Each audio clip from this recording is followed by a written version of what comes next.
Hello, everybody. We are now on day 19 of National Athletic Training Month. This is episode 25 overall of Medicine with a Mission, Faith, Family, and the Profession. Zoomcast is what I'm going to start calling them from now on. Again, we are highlighting Christian athletic trainers for the whole month of March for National Athletic Training Month.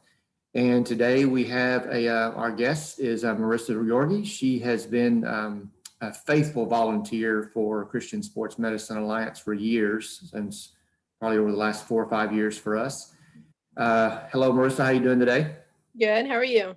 Good. Thanks for coming on with us and doing this for us and letting us highlight you and your what you do for as an athletic trainer and where you are. And so just kind of share with us where you are now. I mean, you have kind of switched some roles and you're going into some very exciting roles, hopefully in the next coming months. So kind of share with us about that and how God has been used and been glorified in all this. Sure. Well, I think I'll maybe start at the beginning for me. So, I grew up in a rural town in Iowa and went to a small high school. And my senior year, tore my ACL. And that was my first introduction into athletic training. So the PT clinic that I went to for rehab after I had surgery had an athletic trainer, and was very interested in, what did he do? And he got to work with athletes all the time. He got to be around sports all the time. And, that was a difficult season for anybody who's torn their ACL. They know how difficult that is. And for me, as a senior, like sports were my identity. That's what I did growing up in high school and things like that. And so it was really hard to have that taken away. But the Lord used it to bring me to athletic training and bring me to a profession that I really love, and that I want to take overseas eventually. So fast forward then a little bit after college and grad school, the Lord had really laid on my heart to try and go into missions, and specifically to take athletic training in missions. And so doing the good old Google search, and I think I had been following Christian Sports Medicine Alliance on Facebook or Twitter or something. I had found Christian Sports Medicine Alliance and had been following them, and saw on the website that they wanted somebody to go to Belize. Um, and so I took that opportunity in the summer of 2016 and served down in Belize, representing CSMA. And that was quite a trip. And that was quite an experience to just kind of pick up and move and not know a single soul in the country, and realize, like, when I got there, that I had been messaging someone to pick me up at the airport, but they had never confirmed that they were coming to pick me up at the airport. And Yeah, as I, that's always a challenge for us when we go down there. and as I landed, I was like, I really hope someone's coming to pick me up. Yep. But got acquainted with a lot of people down there and made a lot of really good connections and a lot of networking. And it was just a great experience to do athletic training in another country where they really have no concept of that. Even talking to athletes about, do you have ice? And they're like, you mean like ice cubes? No. It's like, what do you mean you don't have ice? Like, it's they just didn't even have ice, like in a fridge or a freezer. They didn't have access to that. So trying to really be creative and work through that was a challenge. But so yeah, definitely growing for me as an athletic trainer, and my communication skills and my just thinking on my feet, trying to come up with solutions. But then also faith wise, Belize is an interesting country in that I think a lot of the people would say that they are Christians, and that they believe in God, or that they know who God is. But really, um, the challenge is if they have a walk with Him, and if they have a relationship with Him, and if it's not just something that they think about or say, but is it truly a relationship that has changed them and changed their lives? And so getting to challenge people in that, and just making connections with people, and building relationships. And I was able to go back again in 2018 and kind of foster those relationships and try and help Belize and push Belize towards, you need an athletic trainer for your athletes. You need somebody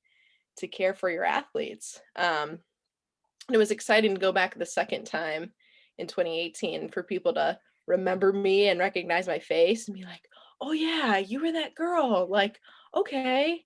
And so that was really encouraging and exciting. So I hope things continue to grow and develop there.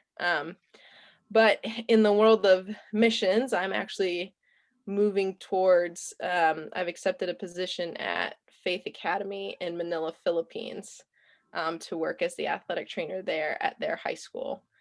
So they play sports just like we do and don't have an athletic trainer. I think they have someone who's been a physician, a physical therapy assistant, who's kind of been acting in that role. But obviously, it's not the same training and it's different. So they're excited to bring me on and to try and care for their athletes. And I guess the little plug would be is that there's many Christian high schools that are like that throughout the world, that serve missionary families. So these schools are set up so that missionary families can have somewhere to send their kids, so that they're not worried about the education, or that they're not, bogged down by that, but that they're able to devote their full time to their ministries, knowing that their kids' education is being taken care of.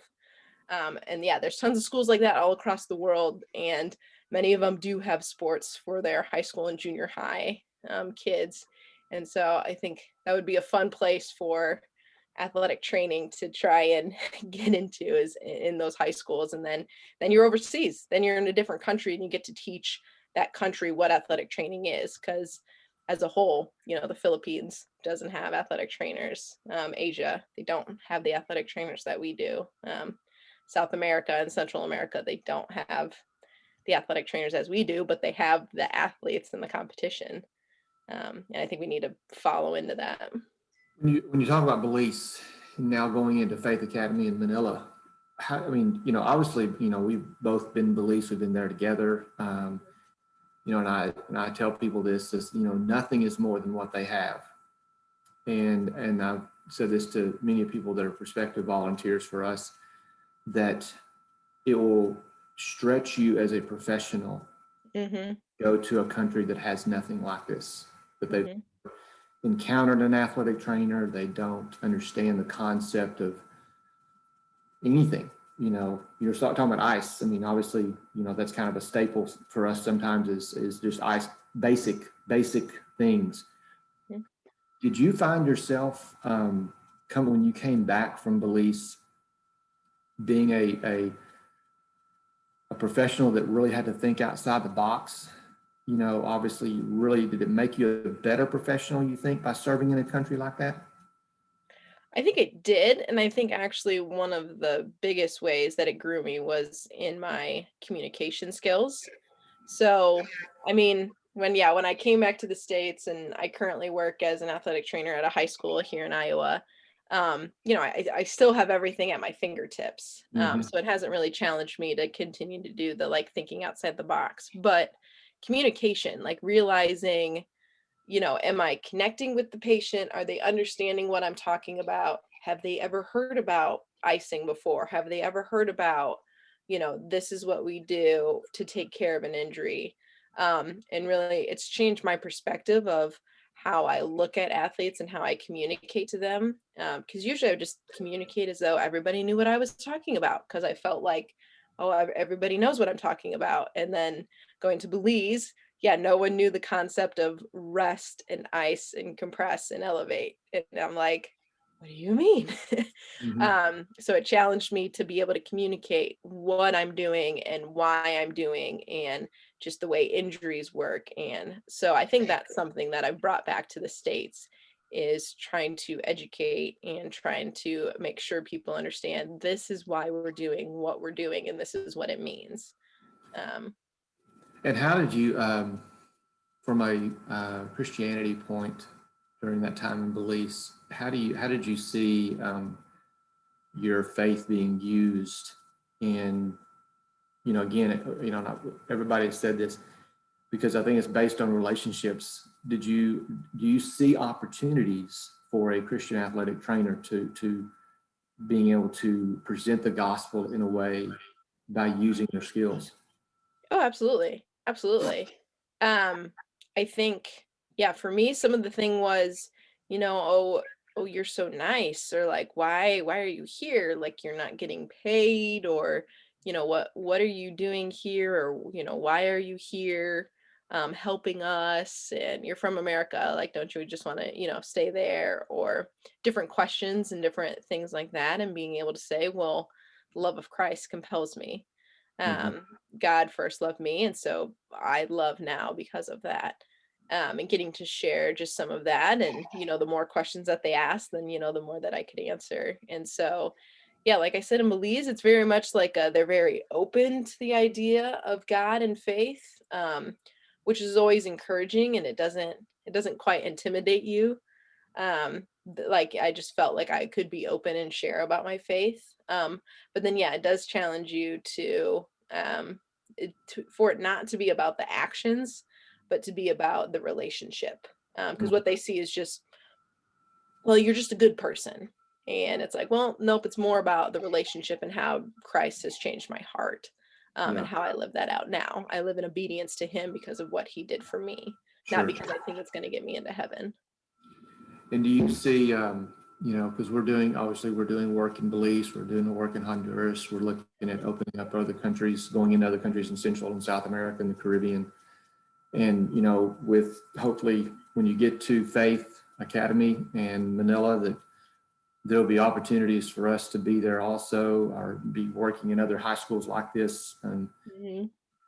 so what is, what's the kind of a advice or encouragement you would give to Christian athletic trainers that, may have never thought about, hey, I can do this on the mission field, maybe not full time, maybe on a short term aspect. What would be your advice to them? Go for it. I think the biggest thing that you can do is you can do, one of two things. You can say, well, I'm very qualified. I'll go to this country. I'll show them everything I know. Like, this would be great. Kind of that self-righteousness or that holier than thou kind of thought of like, well, I'm going to go save them. Or you can do the opposite of saying, there's no way I could go. How could I ever go? I don't speak another language. I can't, you can start to underqualify yourself.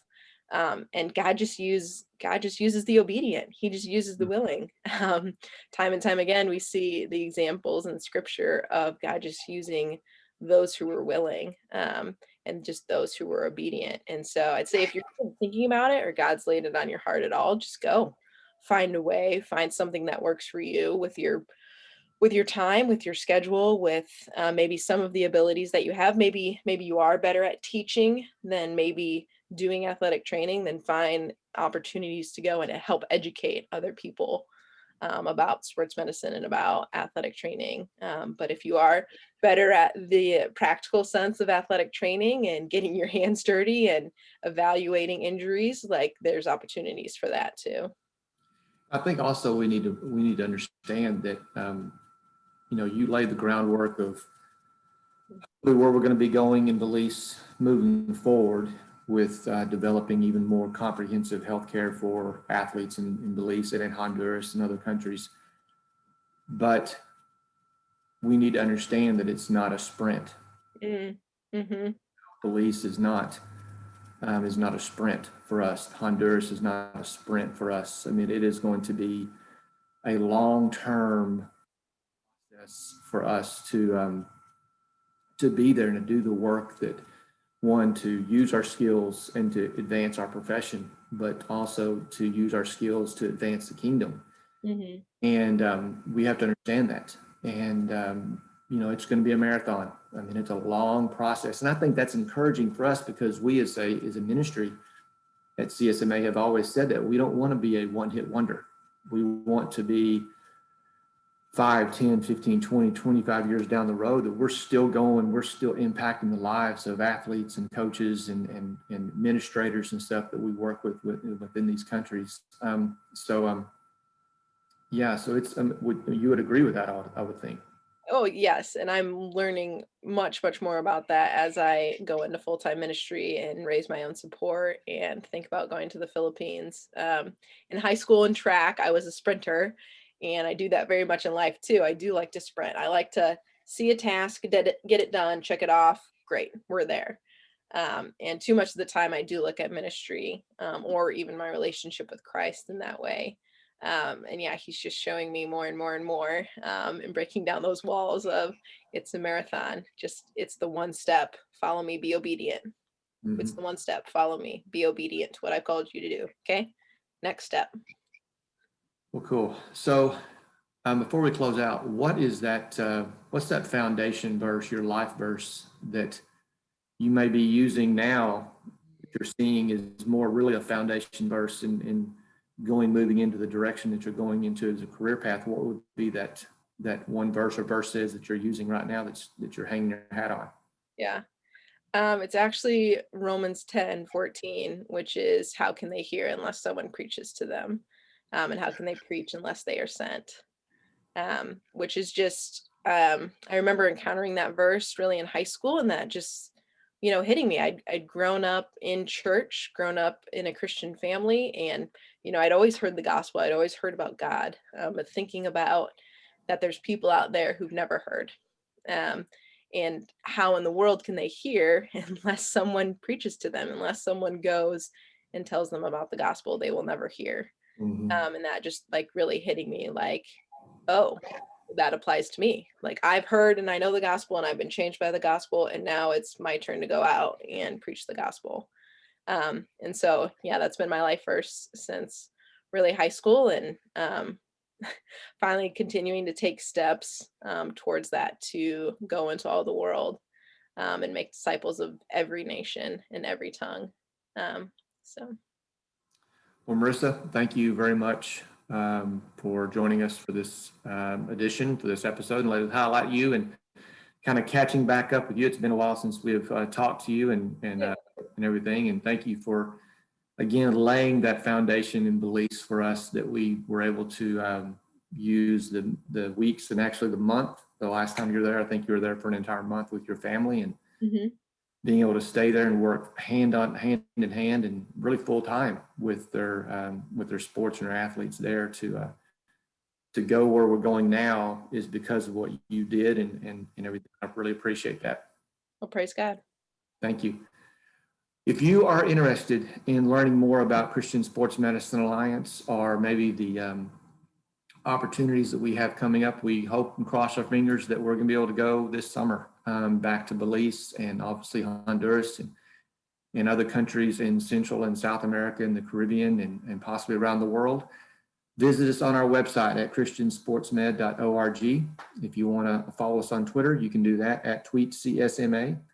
And if you're a Christian athletic trainer or you know one that would like to have a place where they can go and do life and share their story or prayer requests, verses, whatever God's doing in their life, get on Facebook and join Beyond the ATR Facebook page. Well over 2,000 people that are on that page that will embrace you and pray for you and pray with you and just encourage you in everything that they do and they're athletic trainers just like us. So again, Marissa, thank you again for joining us and we will see you soon. Sounds good. Thanks, Paul.